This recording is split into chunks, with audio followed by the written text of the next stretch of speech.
Sa kabila ng pagkatalo ni Carlo Paalam sa Olympic boxing qualifier sa Italia, magkakaroon pa rin siya ng isa pang pagkakataon para makapasok sa 2024 Paris Olympics.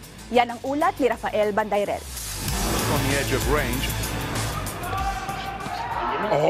Sa kasamaang palad, hindi nakakuha ng kwalifikasyon si Pinoy boxer Carlo Paalam sa nagdaang Olympic Boxing Qualifying Tournament sa Busto Arsizio, Italia.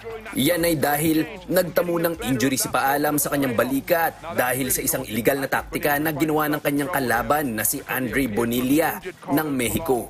Sa kabila nito, hindi pa naman huli ang lahat para sa Tubong Bukidnon, kabilang si Paalam sa mga lalahok sa huling qualifying tournament na idaraos sa Bangkok, Thailand.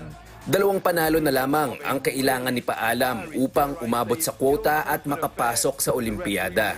Kaya naman, positibo si Association of Boxing Alliances in the Philippines Secretary General Marcus Jarwin Manalo na mataas ang tsansa ni Paalam na muling makatungtong sa pandaigdigang entablado.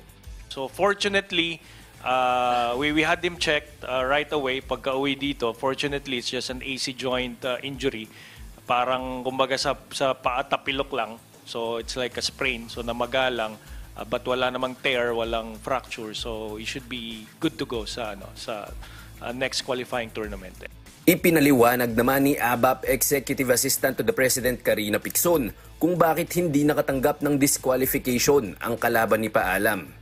The referee could have called a disqualification. Yun talaga dapat talaga doon. Kaya lang kasi, ang ano nila, parang dapat daw hindi na muna tumayo si Carlo. Parang yun ang ine-explain sa akin nung head ng observer. Pero sabi namin, hindi rin kasi parang ang feeling ko doon, natakot yung boxer Baka mamaya, ma-RSCI siya. Kung ma-RSCI siya, talo si Carlo doon. Sa ika-9 ng Abril, tutungo ang Philippine Boxing Team sa US Olympic Training Center sa Estados Unidos upang paghandaan ng torneo sa Thailand. Mula April 15 to 20, lalahok ang mga pambato ng bansa sa 2024 International Invitational sa Pueblo, Colorado bilang tune-up sa qualifiers. Everyone's going to be desperate kasi last di ba? Last chance mo na to qualify So everyone's gonna be there for sure. Lahat ng mga hindi pa nagka-qualify. Diba?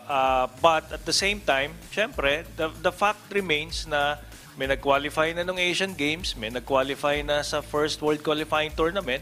So you can assume na the top boxers in their weight class nag-qualify na. Although hindi lahat kasi meron pa ring mga through bad decisions or unfortunate incidents like kay Carlo, di ba? So you still expect na top level competition pa rin sa Bangkok.